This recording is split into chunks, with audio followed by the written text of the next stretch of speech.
എന്ന് എല്ലാവരും പ്രതീക്ഷിച്ചത് MLA സ്ഥാനം രാജിവെക്കലാണ്.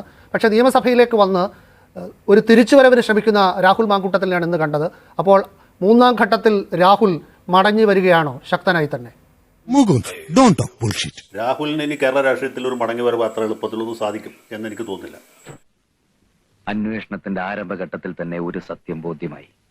പക്ഷേ ആ ചെറുപ്പക്കാരനെ വെച്ച് വേറെ ചില ആളുകൾ ഉദ്ദേശിക്കുന്നത് മറ്റു പല കാര്യങ്ങളുമാണ്. യാതൊരു സംശയമില്ല. അതുകൊണ്ട് രാഹുൽ മാങ്കൂട്ടം രാജിവെക്കണോ വേണമെന്ന് തീരുമാനിക്കേണ്ടത് രാഹുൽ തന്നെയാണ്. രാഹുൽ രാജിവെക്കാതെ നിയമസഭയിൽ ഇങ്ങനെ ഒറ്റമരത്തിൽ കുരങ്ങ് എന്ന് പറഞ്ഞ പോലെ ഇരിക്കുന്നുണ്ട്. വല്ല വിശേഷവും ഉണ്ടോ? തമാശ പറഞ്ഞില്ലേ ഗുബാജി? ഇവരെ പിന്തുണയ്ക്കുന്ന ചില സൈബർ ഗുണ്ടകൾ കഴിഞ്ഞ ഏതാനും ദിവസങ്ങളായിട്ട് പ്രതിപക്ഷ നേതാവിനെ ഇങ്ങനെ അറഞ്ചം പുറിഞ്ചം തെറി പറഞ്ഞുകൊണ്ടിരിക്കുക. അതാ ഞാൻ പറഞ്ഞത്, എവിടൊക്കെയോ എന്തൊക്കെയോ ചീഞ്ഞ് നാറുന്നുണ്ട്. ഈ പ്രതിപക്ഷ നേതാവിനെതിരെ നടക്കുന്ന ഈ സൈബർ ആക്രമണം, സൈബർ ഗുണ്ടായുസം തെറ്റാണ്, അധാർമികമാണ്, ഇത് ചെയ്യുന്നവർ അവസാനിപ്പിക്കണം എന്ന് പറയുന്നത് നിങ്ങൾ ആരെങ്കിലും കേട്ടോ? ഞാൻ കേട്ടില്ല.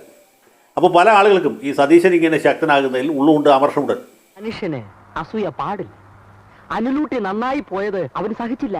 സ്ഥാനത്ത് ഇടതുപക്ഷ സർക്കാരിനെതിരെ വലിയ വിപ്രതിപത്തിയുണ്ട്. വരുന്ന തെരഞ്ഞെടുപ്പിൽ, പഞ്ചായത്ത് തെരഞ്ഞെടുപ്പിലും അത് കഴിഞ്ഞ് വരുന്ന നിയമസഭാ തെരഞ്ഞെടുപ്പിലും അത് പ്രതിഫലിക്കും. അങ്ങനെയാണെങ്കിൽ UDFന്റെ ഒരു മന്ത്രിസഭയായിരിക്കും അധികാരത്തിൽ വരിക. ആരായിരിക്കും മുഖ്യമന്ത്രി എന്ന കാര്യങ്ങളൊക്കെ ആളുകൾ ചിന്തിക്കാൻ തുടങ്ങുന്ന സമയമാണ്. ഞാനൊരു രഹസ്യം പറയട്ടെ. ഈ സതീശൻ എന്ന പ്രതിപക്ഷ നേതാവ് വളരെ പവർഫുൾ ആകുന്നത്, അദ്ദേഹത്തിന് പൊതുസമൂഹത്തിൽ വലിയ സ്വീകാര്യത ലഭിക്കുന്നത് ഇഷ്ടപ്പെടാത്ത ഒരുപാട് മൂത്ത് നരച്ച നേതാക്കന്മാർ പാർട്ടിയിലുണ്ട്. അവരാണ് പാർട്ടിയുടെ ഏറ്റവും വലിയ സമ്പത്ത്. അവരാണ് മാർക്സിസ്റ്റ് പാർട്ടിയുടെയും ഏറ്റവും വലിയ സ്വത്ത് സമ്പത്ത്. കാരണം മാർക്സിസ്റ്റ് പാർട്ടിയെ നിലനിർത്തുന്ന ഇതുപോലെയുള്ള ഈ ഏഴാങ്കൂലികളാണ്. പാർലമെന്ററി ആയിട്ട് സംസാരിക്കാം. അവരുടെ ഉദ്ദേശം എന്ന് വെച്ചാൽ VD സതീശനെ ദുർബലനാക്കുക എന്നുള്ളതാണ്. അതിനുശേഷം പിന്നെ ഇവരിൽ ആർക്കെങ്കിലും ആ സ്ഥാനം കിട്ടുന്നതാണ് ഈ ശുംഭന്മാരുടെ എല്ലാവരുടെയും വിചാരം. പക്ഷെ സംഭവിക്കാൻ പോകുന്നത് എന്താ വെച്ചാൽ കോൺഗ്രസ് പാർട്ടിയുടെ വിശ്വാസ്യത നഷ്ടപ്പെടുക. പറയുമ്പോ എല്ലാം പറയണമല്ലോ. പാർട്ടി തോറ്റാലും കുഴപ്പമില്ല, മുന്നണി തോറ്റാലും കുഴപ്പമില്ല, മൂന്നാം പിണറായി സർക്കാർ ഉണ്ടായാലും കുഴപ്പമില്ല, എന്ത് വന്നാലും കുഴപ്പമില്ല, നമ്മൾ പാർട്ടി ഇല്ലാണ്ടായാലും ഗ്രൂപ്പ് നിലനിൽക്കും, ഗ്രൂപ്പില്ലാണ്ടായാലും നമ്മൾ നിലനിൽക്കും എന്ന് വിചാരിക്കുന്ന ഒരു പറ്റം കോമാളികളുടെ ഒരു സംഘമായിട്ട് കേരളത്തിലെ കോൺഗ്രസ് പാർട്ടി അതപ്പതിച്ചു എന്ന് പറയുന്നതിൽ എനിക്ക് ലജ്ജയുണ്ട്. പക്ഷെ പറയാതിരിക്കാൻ നിവൃത്തിയില്ല, അതുകൊണ്ട് പറയുന്നു. ആൾക്കാർക്ക് ഇതൊക്കെ ഭയങ്കര ഇഷ്ടമായെന്ന് തോന്നോ? നിങ്ങൾക്ക് നാണം ഉണ്ടോ? ഇൻ കൺസൾട്ടേഷൻ വിത്ത് AICC എന്നാണ് അവരന്ന് KPCC പ്രസിഡന്റ് പറഞ്ഞത്. അനുവാദത്തോടു കൂടി എടുത്ത ഒരു തീരുമാനം അതെങ്ങനെ ഒരാൾക്ക് മാത്രമായിട്ട് മാറുന്നത്? അവിടെയാണ് സംശയം ഉണ്ടാകുന്നത്. അവിടെയാണ് ജയശങ്കർ വക്കീൽ പറഞ്ഞതിനകത്ത് ഒരു സാധ്യത. അതായത് ഇതിനകത്ത് ഒരു കൂട്ടം ആൾക്കാർ കൈ കഴുകി മാറി നിന്നുകൊണ്ട് അവരുടെ അനുഗ്രഹാശിസുകളോടുകൂടിയാണ് സതീശനെതിരെയുള്ള അറ്റാക്ക് നടക്കുന്നത്. അപ്പോൾ സതീശന് മാത്രമാണോ ഇതിൻ്റെ ഉത്തരവാദിത്വം? സതീശൻ മാത്രമാണോ ഈ രാഹുലിനെതിരെയുള്ള നടപടിക്ക് ഉത്തരവാദി? പ്രതിപക്ഷ നേതാവിനെതിരെ ആക്രമണം പാടില്ല എന്ന് ഈ മാന്യന്മാരും ഇതുവരെ പറഞ്ഞിട്ടില്ല. അപ്പോൾ അൾട്ടിമേറ്റ്ലി ഈ പാർട്ടിക്ക് ഉണ്ടാകുന്ന, ഇപ്പോൾ സതീശനെ ആക്രമിച്ചാലോ ആർക്കാണ് നഷ്ടം? പാർട്ടിക്കാണ് നഷ്ടം. അപ്പോൾ നിങ്ങൾ തന്നെ നിങ്ങളുടെ പാർട്ടിയെ വെന്റിലേറ്ററിലേക്ക് ആക്കിക്കൊണ്ടിരിക്കുകയാണ്. അത്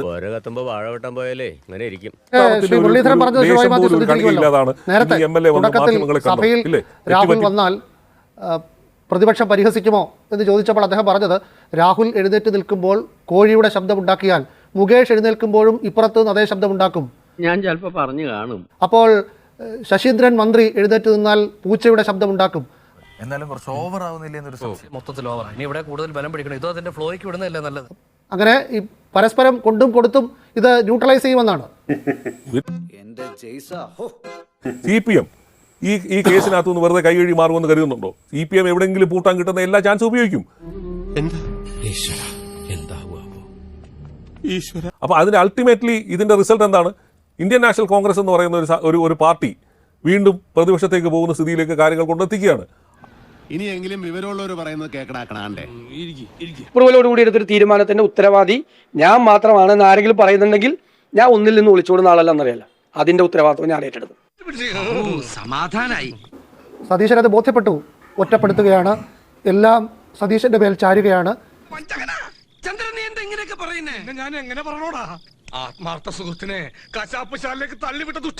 നേരത്തെ അറിയാവുന്ന കാര്യമുള്ളൂ. ബോധ്യപ്പെട്ടില്ലെങ്കിൽ അതേ രാഷ്ട്രീയത്തിൽ തുടരാൻ അയോഗ്യനാണ് എന്ന് നമ്മൾ വിചാരിക്കേണ്ടതായിട്ട് വരും. പക്ഷേ എനിക്ക് അതിശയം അതല്ല. ഈ KPCC പ്രസിഡന്റ് എന്ന് പറഞ്ഞൊരു പുങ്കവന് ഇവിടെ ഉണ്ടല്ലോ. നമ്മളെന്തിന് വേണ്ടാത്തതിൽ തലയിടാൻ പോകുന്നതാണ് ഞാൻ ഇപ്പോൾ ആലോചിച്ചു കൊണ്ടിരിക്കുന്നത്. KPCC പ്രസിഡന്റ് എന്ന് പറഞ്ഞൊരു പുങ്കവന് ഇവിടെ ഉണ്ടല്ലോ. അയാളുടെ നട്ടലിന്റെ സ്ഥാനത്ത് വാഴപ്പിണ്ടിയാണ് എന്നുള്ളത് ഇപ്പോഴാണ് ബോധ്യപ്പെട്ടത്. അപ്പോൾ ഇത്ര പ്രഗത്ഭനായ ഒരാളെ അന്വേഷിച്ച് കണ്ടുപിടിച്ച് കൊടുത്ത് KPCC പ്രസിഡന്റ് ആക്കിയവരെയാണ് നമ്മൾ പൂട്ട് തൊഴേണ്ടത്. ഭരണഘടനാപരമായിട്ട് എന്താ തടസ്സം? MLA ആയിട്ട് ജയിച്ച ആൾക്ക് നിയമസഭയിൽ വരാൻ ഭരണഘടനാപരമായിട്ട് തടസ്സമില്ല. പക്ഷേ രാഷ്ട്രീയമായിട്ട് ചില ബുദ്ധിമുട്ടുകളുണ്ട്. അത് ഉൾപ്പെടെ ആർക്ക് മനസ്സിലാവും. മാത്രമല്ല പാർട്ടിയുടെ പ്രാഥമിക അംഗത്വത്തിൽ നിന്ന് സസ്പെൻഡ് ചെയ്യപ്പെട്ട ആൾക്ക് നിയമസഭയിൽ വരാനായിട്ട് ഇയാളുടെ സംരക്ഷണം കൊടുക്കും. എങ്കിൽ പിന്നെ കോൺഗ്രസ് പാർട്ടി എന്തിനാണ് അയാളെ പുറത്താക്കിയത്? എന്തിനാണ് അയാൾ നിയമസഭാ കക്ഷിയിൽ നിന്ന് പുറത്താക്കിയത്? എന്തിനാ MLA ഈ പ്രാഥമിക അംഗത്തിൽ നിന്ന് സസ്പെൻഡ് ചെയ്ത്? അങ്ങനെ സസ്പെൻഡ് ചെയ്യുന്ന ആൾക്കാർക്ക് ഏതെങ്കിലും പാർട്ടി സംരക്ഷണം കൊടുക്കാറുണ്ടോ? അതിനൊന്നും ഒരു കാര്യമില്ലല്ലോ. ഇത് KPCC പ്രസിഡന്റ് സ്ഥാനത്ത് ഇരുന്നുകൊണ്ടാണ് ഈ വിഡിത്തം പറയുന്നതെന്ന് ആലോചിച്ച് നോക്കണം. എന്ന് വെച്ചാൽ സ്വർണം ചുമന്നാലും കഴുത കഴുത തന്നെ എന്ന്. CPM-മായി താരതമ്യം ചെയ്ത ഒരു കാര്യം കൂടി പറയുന്നുണ്ട്, അതുകൂടി കേൾക്കാം. ഈ പാർട്ടി സസ്പെൻഡ് ചെയ്ത ഒരാൾക്കൊപ്പം യൂത്ത് കോൺഗ്രസ് നേതാവ് എങ്ങനെ വരും പ്രസിഡന്റ്? അപ്പോൾ കോൺഗ്രസ് സംരക്ഷിക്കുന്നില്ല അതിനർത്ഥം? ആ ചോദ്യത്തിന് മറുപടി അർഹിക്കുന്നില്ല. മോനെ ആ ചോദ്യത്തിന് മറുപടി അറിയിക്കുന്നു. അതെങ്ങനെയാണ് പ്രസിഡന്റ് മറുപടി അർഹിക്കാതെ പോകുന്നത്? യൂത്ത് കോൺഗ്രസിന്റെ ജില്ലാ പ്രസിഡന്റാണ് പാർട്ടി സസ്പെൻഡ് ചെയ്ത ആൾക്കൊപ്പം വന്നത്. മറുപടി പറഞ്ഞുതരാം. പാർട്ടി സസ്പെൻഡ് ചെയ്താൽ അയാളുമായിട്ട് സംസാരിക്കാൻ പാടില്ലെന്ന്. ഇത് മാർക്സിസ്റ്റ് പാർട്ടി അല്ല. MP രാഘവനോട് മാർക്സിസ്റ്റ് പാർട്ടി ചെയ്തതല്ല, കോൺഗ്രസ് ഒരു പാർട്ടി പ്രവർത്തനോട് ചെയ്തു. അപ്പൊ നമ്മൾ ഒരു നടക്ക് പോവില്ലല്ലേ? രാഘവനോട് CPM ചെയ്തത് ലോകത്ത് ഒരു പാർട്ടിയും ഒരാളോട് ചെയ്യാൻ പാടില്ലാത്ത കാര്യങ്ങളായിരുന്നു, അതിൽ ആ ഒരു സംശയമില്ല. പക്ഷേ അദ്ദേഹം വാദിച്ച് സ്വയം തോൽക്കുകയാണ്. പുള്ളി ഒരേ സമയത്ത് പാർട്ടിയുടെ പ്രാഥമിക അംഗത്വത്തിൽ നിന്ന് സസ്പെൻഡ് ചെയ്ത ആൾക്ക് ഒരു യൂത്ത് കോൺഗ്രസിൻ്റെ ജില്ലാ പ്രസിഡന്റ്, അല്ലാതെ വഴിപോക്കന്മാരല്ല, മനുഷ്യാവകാശ പ്രവർത്തകരല്ല, അല്ലെങ്കിൽ മാർക്സിസ്റ്റ് വിരുദ്ധരായ ഏതെങ്കിലും ആളുകളല്ല. അദ്ദേഹത്തെ ദേഹോദരം ഏൽപ്പിക്കാൻ വേണ്ടി കൂടെ വന്നു എന്ന് വിചാരിക്കും. യൂത്ത് കോൺഗ്രസിൻ്റെ ജില്ലാ പ്രസിഡന്റ് അയാളുടെ കൂടെ പോയി കഴിഞ്ഞാൽ അതിനെന്താ പിന്നെ അർത്ഥമുള്ളത്? അപ്പോൾ പിന്നെ ഈ പുറത്താക്കലിന് അല്ലെങ്കിൽ സസ്പെൻഷനിൽ എന്ത് യുക്തിയാണുള്ളത്? അത് ശരിയാണല്ലോ, ആ ബുദ്ധി എനിക്ക് പോയില്ല. ഇദ്ദേഹം BL പാസ്സായി കോടതി പോയി വാദിച്ചിരുന്ന ഒരു വക്കീലല്ലേ? അത് ആലോചിച്ച് നോക്കൂ. വക്കീൽമാർക്ക് മിനിമം ഒരു യുക്തി വേണ്ടേ, ലോജിക്ക് വേണ്ടേ? ഇതാണ് അദ്ദേഹത്തിന്റെ നിലപാട്. അദ്ദേഹം കഴിഞ്ഞ ദിവസങ്ങളൊക്കെ ഇതേ വിട്ടിത്തരം തന്നെയാണ് പറഞ്ഞുകൊണ്ടിരുന്നത്. പെർഫെക്റ്റ് ആവണം എന്നൊന്നും ഞാൻ പറയുന്നില്ല, പക്ഷേ ഈ ഇത്തരം അത്യാവശ്യ കാര്യങ്ങളെങ്കിലും നീ ഓർത്തിരിക്കണ്ടേ? ഞാൻ പറഞ്ഞത് ACC യോഗ്യന്മാരെ ഇതുമാത്രം പ്രസിഡന്റും പറഞ്ഞിരുന്നില്ല. 6 ശങ്കരൻ കസേരയാണ്. സുധീരനും മുല്ലപ്പള്ളി രാമേന്ദ്രനും വരെ ഇരുന്ന ഒരു സ്ഥാനത്താണ് ഇതുപോലെ ഒരു ഈ യൂത്ത് കോൺഗ്രസ് ഭാഷ പറഞ്ഞ ഒരു വാഴയെ കൊണ്ടുതിരുത്തിയത്. ല്ലേ ഇത് കാണുന്ന ഓരോ കോൺഗ്രസ്സുകാരും ലജ്ജിക്കും എന്നാണ് എന്റെ അഭിപ്രായം. ഇവിടെ നോക്കൂ, കോൺഗ്രസിന്റെ തന്നെ പല പ്രധാനപ്പെട്ട നേതാക്കന്മാരുടെയും പ്രതികരണം നോക്കൂ. ശ്രീ VD സതീശൻ ഒഴികെ മറ്റ് നേതാക്കന്മാരിലേക്ക് നോക്കിക്കഴിഞ്ഞാൽ ഇപ്പോൾ ഏറ്റവും സ്ഥിരതയുള്ള ഒരു അഭിപ്രായം ഈ വിഷയത്തിൽ പറയേണ്ടത് ശ്രീ സണ്ണി ജോസഫാണ്. സണ്ണി ജോസഫ് പറഞ്ഞ മറുപടി എന്താണ്? ഈ ചോദ്യം മറുപടി അർഹിക്കുന്നില്ല എന്നാണ്. ഞാൻ പറഞ്ഞത് അങ്ങനെ പറയേണ്ടുന്ന ഒരു വ്യക്തി KPCCയുടെ അധ്യക്ഷ സ്ഥാനത്തല്ല ഇരിക്കേണ്ടത്. അദ്ദേഹം സ്റ്റാൻഡപ്പ് കോമഡി വല്ലതും നടത്താനായിട്ട് പോകണം. ആ ചെക്കനെ ഒന്ന് കൊടുത്തിട്ടേ. വേണ്ട സർ, വിവരമുള്ളവർ എന്തെങ്കിലും പറഞ്ഞെന്ന് വെച്ച് വിവരമില്ലാത്ത സാർ എന്തിനാ മറുപടി പറയാൻ? രാഹുൽ മാങ്കൂട്ടത്തിനെതിരായിട്ടുള്ള അച്ചടക്ക നടപടികൾ ശുപാർശ ചെയ്തിരിക്കുന്നത് KPCC അല്ല, മറിച്ചത് ACC ആണ് എന്ന് പ്രതിപക്ഷ നേതാവും ഇദ്ദേഹവും തന്നെ ആവർത്തിച്ച് നേരത്തെ തന്നെ പറഞ്ഞിട്ടുള്ളതാണ്. അപ്പോൾ തീരുമാനത്തിനെ ഓണപ്പ് ചെയ്തുകൊണ്ട് രാഹുൽ മാങ്കൂട്ടത്തിനെ പൂർണ്ണമായിട്ട് തള്ളിപ്പറയുന്നില്ല എന്നുള്ള പ്രധാനപ്പെട്ട ഒരു ചോദ്യം ഒരു ഭാഗത്ത്. ഉത്തരത്തിലിരിക്കുന്നത് എടുക്കുകയും വേണം, കക്ഷത്തിലിരിക്കുന്നത് താഴെ വീഴുകയരുത്, അല്ലേ? ശ്രീ VD സതീശന്റെ കാര്യം നോക്കൂ. അദ്ദേഹം മാത്രമാണ് ഈ വിഷയത്തിൽ സ്ഥിരമായിട്ടുള്ള സ്ഥായിയായിട്ടുള്ള ഒരു നിലപാട് സ്വീകരിക്കുന്നത്. അതുകൊണ്ട് എന്താ സംഭവിക്കുന്നത്? എല്ലാ ആക്രമണവും കല്ലുകരട് കാഞ്ഞിരക്കുറ്റി വരെ അദ്ദേഹത്തിനെതിരെ മാത്രമാണ് വരുന്നത്. അത് ശ്രീ സതീശന് വെട്ടുകിട്ടുന്ന സമയത്ത് എന്നാൽ ഇത്തിരിയുടെ ആഴത്തിൽ വെട്ട് എന്ന രീതിയിലത്തേക്ക് പറയുന്ന പല നേതാക്കന്മാരുമാണ് ഇതിന് വെള്ളവും വളവും കൊടുക്കുന്നത്. പറഞ്ഞിട്ട് എന്താ കാര്യം? അനുഭവിച്ചല്ലേ പറ്റൂ. ഇനി ശ്രീ രാഹുൽ മാങ്കൂട്ടത്തിലിന്റെ സ്വന്തം പെരുമാറ്റം നോക്കൂ. അദ്ദേഹത്തിന് അറിയാം ഫോക്കസ് മുഴുവൻ അദ്ദേഹത്തിലാണ് വരാൻ പോകുന്നത്. പ്രതിസന്ധിയിലാകാൻ പോകുന്നത് താൻ ഈ പറയുന്ന മരണം വരെ നിൽക്കേണ്ടുന്ന കോൺഗ്രസ് പാർട്ടിയാണ് എന്നുള്ള ഒരു ബോധ്യം അദ്ദേഹത്തിന് എന്തുകൊണ്ട് ഇല്ലാതെ പോയി? അപ്പൊ അത് എന്നെ സംശയിക്കരുത്. കോൺഗ്രസിലെ മറ്റു പ്രധാനപ്പെട്ട നേതാക്കന്മാരെ ബന്ധപ്പെടാനായിട്ട് ശ്രമിച്ചോ? ആരെങ്കിലും നിങ്ങളോട് ഇന്ന് വരണ്ട എന്ന് പറഞ്ഞോ എന്നൊക്കെ ചോദിച്ചപ്പോഴാണ് അദ്ദേഹം പറഞ്ഞത്, എന്റെ ഭാഗത്ത് നിന്ന് അത്തരത്തിലുള്ള പെരുമാറ്റമൊന്നുമില്ല, കാരണം ഞാൻ സസ്പെൻഷനിലാണ്. സസ്പെൻഷനിലായിട്ടുള്ള ആൾ എങ്ങനെയാണ് പെരുമാറേണ്ടത് എന്ന് എനിക്ക് അറിയാമെന്ന്. അതുകൊണ്ട് ഞാൻ ഒരു നേതാവിനെ കാണാൻ ശ്രമിച്ചിട്ടില്ല, കാരണം സസ്പെൻഷൻ പീരീഡിന് ചില മാനദണ്ഡങ്ങൾ. എന്നിട്ട് അദ്ദേഹം ഇന്ന് സഭയിൽ വന്നപ്പോൾ ഒപ്പം ഉണ്ടായിരുന്നത് ആരാന്ന് കണ്ടോ? അതാരാ? ഇവിടുത്തെ യൂത്ത് കോൺഗ്രസിന്റെ ജില്ലാ അധ്യക്ഷൻ. ഒന്നിലധികം മാധ്യമപ്രവർത്തകർ ചോദിച്ചു, ചേട്ടാ ആ ഓഡിയോയിലെ ശബ്ദം ചേട്ടന്റേതാണോ? അതിന് അദ്ദേഹത്തിന് മറുപടിയില്ല. ആ ഓഡിയോ രാഹുലിന്റെ ആണോ? ആ ഓഡിയോ രാഹുലിന്റെ ആണോ അല്ലയോ? Yes or no? Yes or no? ആ ഓഡിയോ രാഹുലിന്റെ ആണോ അല്ലയോ? അതായത് അദ്ദേഹം അതുവരെ പറഞ്ഞിരുന്നതാണ് താൻ മൗനത്തിലാണെന്ന് നിങ്ങൾ റിപ്പോർട്ട് ചെയ്യുന്നു എന്നാണ് പറഞ്ഞത്. പക്ഷെ ആവർത്തിച്ച് ചോദിക്കുന്ന സമയത്തും നിസ്സാരമായിട്ട് ആ ചോദ്യത്തിന് അല്ല അതെന്റെ ശബ്ദമല്ല എന്ന് പറയാനുള്ള ഒരു സ്വാതന്ത്ര്യം ഉണ്ടായിട്ടും എന്തുകൊണ്ടാണ് അദ്ദേഹം അത് ഉപയോഗിക്കാതിരുന്നത് എന്നുള്ളൊരു ചോദ്യമുണ്ട്. അടുത്തത് അദ്ദേഹം പറഞ്ഞ എന്താണെന്ന് നോക്കൂ, അന്വേഷണത്തിന്റെ പരിധിയിലിരിക്കുന്ന വിഷയങ്ങളിൽ പ്രതികരിക്കുന്നില്ല എന്ന്. അതിന് 1 മിനിറ്റ് മുമ്പ് അദ്ദേഹം പറഞ്ഞ ശ്രദ്ധിച്ചോ? ഞാൻ ഈ അന്വേഷണത്തിന്റെ പുരോഗതിക്ക് അനുസരിച്ച് ഓരോ കാര്യങ്ങളും പ്രതികരിക്കാമെന്ന്. ആദ്യം അങ്ങനെ പറഞ്ഞേ?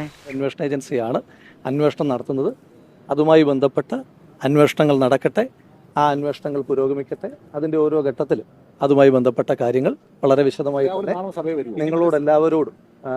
നിങ്ങളോടെല്ലാവരോടും വളരെ കൃത്യമായി തന്നെ ഇടയ്ക്കിടയ്ക്ക് സൂചിപ്പിക്കാം. നിലനിൽക്കാവുന്ന ഏക ആരോപണമാണ് പുറത്തു വന്ന ഒരു ശബ്ദ സന്ദേശത്തിലൂടെ ഒരു ക്ലിപ്പിലൂടെയോ നാം കേട്ടത്.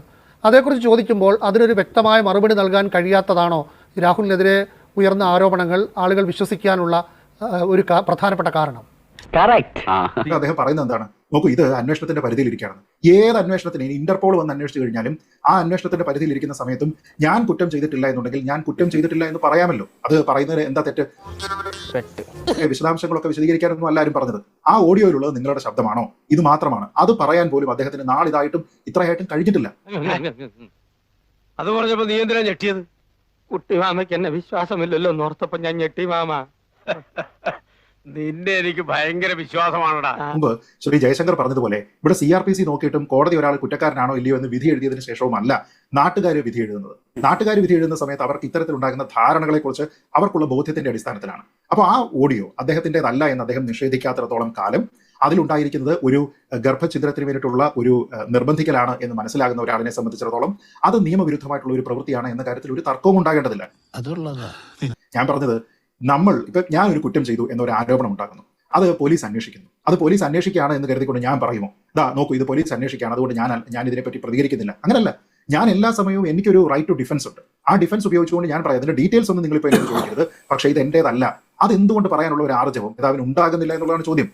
ഇങ്ങനെ പറയുന്നത് മുഴുവനും അങ്ങാട്ട് വിശ്വസിക്കേണ്ടിയിരിക്കുന്നു. നവംബർ 30 തെരഞ്ഞെടുപ്പ് പൂർത്തീകരിച്ച് ഡിസംബർ 1 പുതിയ കമ്മിറ്റി അധികാരത്തിൽ വരും. അപ്പോൾ ഈ കോൺഗ്രസ്സുകാർ വോട്ട് ചോദിച്ച് വീടുകളിൽ ചെല്ലുന്ന രംഗം നിങ്ങളൊന്ന് ആലോചിച്ച് നോക്കി. എല്ലായിടത്തും മാർക്സിസ്റ്റുകാർ ഉറപ്പായിട്ട് ചോദിക്കും, എന്ത് പറ്റി, അല്ലെങ്കിൽ ചോദിപ്പിക്കും, സ്ത്രീകളെ കൊണ്ട് ചോദിപ്പിക്കും, ആ രാഹുൽ മാങ്കൂട്ടത്തിന് എന്തിനാണ് നിങ്ങൾ പാർട്ടിയിൽ നിന്ന് പുറത്താക്കി, അത് ഇപ്പോൾ പാർട്ടിയുടെ അകത്താണോ പുറത്താണോ ഉള്ളത് എന്ന് ചോദിക്കും, ഉറപ്പായിട്ട് ചോദിക്കും. ആരോട് ഇതിങ്ങനെ എത്ര വട്ടം പറഞ്ഞു? ഈ വക രംഗങ്ങളിൽ പ്രവർത്തിക്കുന്ന എല്ലാ കോൺഗ്രസ്സുകാരോടും എനിക്ക് പറയാനുള്ളത്, പണ്ട് ഈ ഗോൽഗോദ മലയിലേക്ക് മുൾമൂടി ചൂടി മരക്കുരിശ് വേണ്ടി പോകുന്ന സമയത്ത് യേശു ക്രിസ്തു ആ വഴിയിൽ നിന്ന് കരഞ്ഞ സ്ത്രീകളോട് പറഞ്ഞാണ്, യെരുശലേം പുത്രിമാരെ നിങ്ങൾ എന്നെ ഓർത്ത് കരയണ്ട, നിങ്ങൾ നിങ്ങളെയും നിങ്ങളുടെ വരും തലമുറകളെ ഓർത്ത് കരഞ്ഞാൽ മതി. പച്ചമരത്തോട് ഇങ്ങനെയാണെങ്കിൽ ഉണങ്ങിയതിനോട് എങ്ങനെയായിരിക്കും എന്നുള്ളതാണ്. അത് തന്നെയാണ് പറയാനുള്ളത്. കോൺഗ്രസ്സുകാരെ നിങ്ങളെ ഓർത്ത് വിലപിച്ചാൽ മതി. നിങ്ങൾ രാഹുൽ മാങ്കൂട്ടത്തെ ഓർത്ത് വിലപിക്കേണ്ട. അത് വൈകാതെ പാർട്ടിയുടെ കാര്യം തീരുമാനവും. ഇതൊന്നും കണ്ട് വിരളാൻ പാടില്ല കുഞ്ഞുങ്ങളെ. തൊലിക്ക് നല്ല കട്ടിയാണല്ലേ. ഇത്തവണ സഭയിൽ കോൺഗ്രസിന് അനുകൂലമായിട്ട് കൊണ്ടുവരാവുന്ന നിരവധി വിഷയങ്ങളുണ്ടായിരുന്നു. പ്രത്യേകിച്ച് നമ്മൾ ഈ കഴിഞ്ഞ ദിവസങ്ങളിലൊക്കെ ചർച്ച ചെയ്ത പോലീസിന്റെ ക്രൂരമായിട്ടുള്ള മർദ്ദന പീഡന പരമ്പരകളുണ്ട്. ഇതെല്ലാം തന്നെ ശക്തമായി കൊണ്ടുവന്ന് ഭരണപക്ഷത്തിനെ പ്രതിസന്ധിയിലാക്കാവുന്ന വളരെ അഡ്വാൻറ്റേജസ് ആയിട്ടുള്ള ഒരു പൊസിഷനിൽ ഇരിക്കുന്ന കോൺഗ്രസിനെ ഒറ്റയടിക്ക് നിർവീര്യമാക്കുന്ന തരത്തിലുള്ള ഒരു ഇടപെടലാണ് ശ്രീ രാഹുൽ മാങ്കൂട്ടത്തിലിന്റെ ഭാഗത്തു നിന്നുണ്ടായിരിക്കുന്നത്. UDF സ്വയം ഇങ്ങനെ നശിക്കാൻ പോവുകയാണോ അതോ പുറത്തുനിന്ന് ആരെങ്കിലും അത് നശിപ്പിക്കേണ്ടത് ആവശ്യമുണ്ടോ എന്ന രീതിയിലത്തേക്കുള്ള ഒരു ചർച്ചയായിട്ട് മാത്രം വരും ദിവസങ്ങൾ വന്നു കഴിഞ്ഞാൽ ഇനി വരാൻ പോകുന്ന 2 പ്രധാനപ്പെട്ട തെരഞ്ഞെടുപ്പുകളിൽ തങ്ങളുടെ വോട്ട് എവിടേക്ക് പോയി എന്ന കാര്യത്തിൽ കോൺഗ്രസ് ആശങ്കപ്പെടേണ്ടുന്ന കാര്യമേ ഇല്ല. അതാരാണ് തങ്ങളുടെ കയ്യിൽ നിന്ന് എടുത്തുകൊണ്ട് പോയത് എന്ന കാര്യത്തിലും അവർ ആശങ്കപ്പെടേണ്ടതില്ല. ഇപ്പൊ എല്ലാവർക്കും എല്ലാ കാര്യങ്ങളും മനസ്സിലായല്ലോ.